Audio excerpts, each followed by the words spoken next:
Rachel Marie, what on earth are you doing? What? Me? Yeah, you. Why do you have all this macaroni and cheese and Oreos? Well, it's Thanksgiving week and it's a holiday, so holidays, the calories don't count. It doesn't matter. I thought that you didn't want to overindulge too much this week. It's gonna get you off of your goals. These are not the boxes of mac and cheese that you were looking for. Yeah, that's not gonna work on me. Go put it up. All right.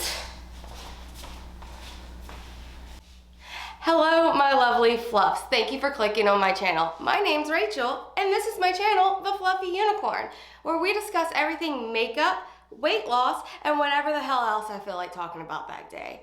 If you're new here, please like and subscribe. And if you're a returning subscriber, then thank you so much for coming back to my channel to support me. So today we're going to be going over 5 tips to help you navigate Thanksgiving. These tips are to help you not overindulge and stay on track with your diet. Disclaimer here, I'm not a nutritionist, I'm not a therapist, I am not a doctor. These are just things that help me heal my relationship with food, and I figured I'd share them with you. If you want to indulge as much as possible and you do not have any feelings of guilt and you're not concerned about it, then by all means, go ahead. Even if you don't have feelings of guilt, but you want to stay on track because you have certain things that you want to actually accomplish, then these are great things for you. So let's go ahead and get into them. Tip number 1 is to not go into the holiday thinking it's a holiday week. My family tends to sit there around Thanksgiving and be like, we just gotta eat whatever we want for the next, month and a half because we cook the same things for Christmas. And then we'll just get back on track in New Year's. So let me tell you, I've had that mentality for years and I put on weight every year, okay? Until I started losing weight, because I am about 50 pounds down, I had this mentality too. It's not a healthy mentality to have, especially if you're struggling with trying to hit certain goals or lose weight.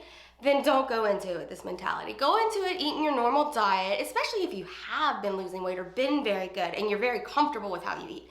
Go into it with that mindset of I'm just gonna eat normally, and then on Thanksgiving Day, tip number 2, or whatever day y'all celebrate it on, tip number 2 is to set a certain time to eat in, right? You don't wanna eat from 6 a.m.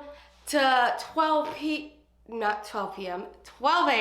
the next day, everything that you can. It's kind of in excess, it's kind of overindulgence, and it's really not gonna help you feel any better about the situation or have less anxiety. We really shouldn't have anxiety around food nor label it good or bad, but unfortunately, due to some of the things that we were brought up believing or seeing, or if you've battled with weight like I do, especially as a bigger girl, I have anxiety with food. I really, really fight with it sometimes. So setting a certain amount of time of I can eat whatever I want, I can go ham, I can eat everything in the world between 6 a.m. and 2 p.m. or 6 a.m. and 3 p.m. because we eat at 2. That really helps. That helps me not completely go overboard, but I get to also enjoy myself. It gives me permission to not have anxiety around it, to go ahead and eat the way that I would like to eat that day. So that brings us into tip number 3. Tip number 3 is whenever you're actually loading up your plate at the, family eating or whatever time, load it up with the lean meats and the lean veggies, and then also have, decent serving sizes of what you like, or the higher calorie dense foods on there, right? But if you load it up with lean meats and veggies, you're more likely to get fuller sooner and eat less of the other high calorie foods. That doesn't mean you can't have them, and it doesn't mean you need a portion size like this big and that's all that it is. That's not realistic. But instead of having a portion size like this big, it'll be more like this big, right? Move it to where you can see it. Visuals, I'll do visuals. So I got makeup in here, it is what it is. So instead of having a portion size this big, you would then have a portion size this big because you cannot physically eat this amount. And I'm not telling you to do that if you hate lean meats and veggies. It's just a tip. This is not thou shall. This is just tips and tricks to make things easier on you. So that brings us to tip number 4.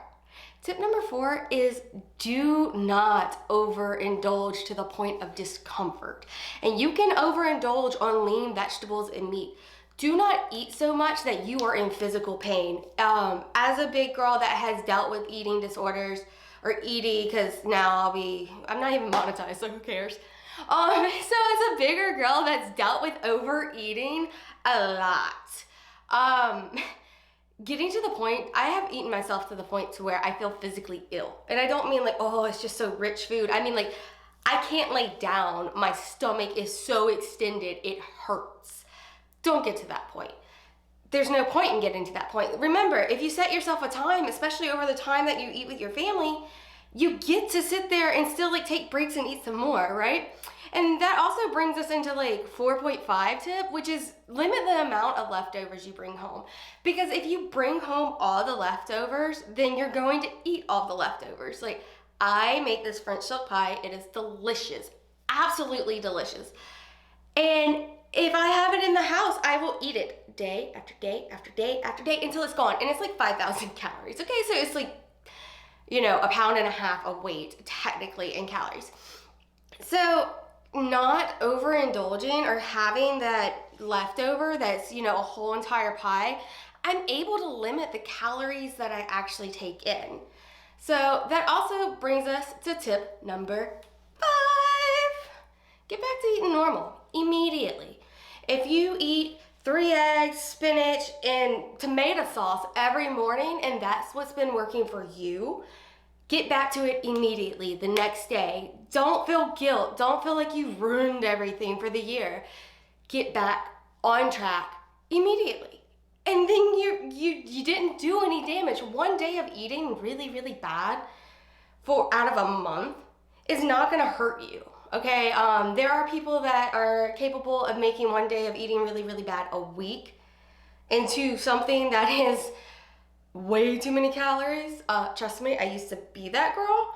But yeah, like get straight back on track. You'll feel better, and you'll also be able to get rid of all that sodium and bloat, because Lord knows it comes with so much sodium and so much bloat that you're just uncomfortable. Like, I don't know about anyone else, but for me, if I have too much sodium, I feel like crap. I feel like I drink too much the night before, no matter how much water I drink. And it takes forever to actually get that out of my system. So those are my 5 tips. Let me know if y'all have any particular ones that y'all really like, or what are your tips? Go ahead and tell me down in the description box. No. Tell me down in the comments, those words. What are your tips? Go ahead and tell me down in the comments. Please make sure to like and subscribe. If you found this useful or you would like to see more of this, please let me know also. So I hope that y'all have a wonderful Thanksgiving, and I hope to see you again soon. Bye, y'all.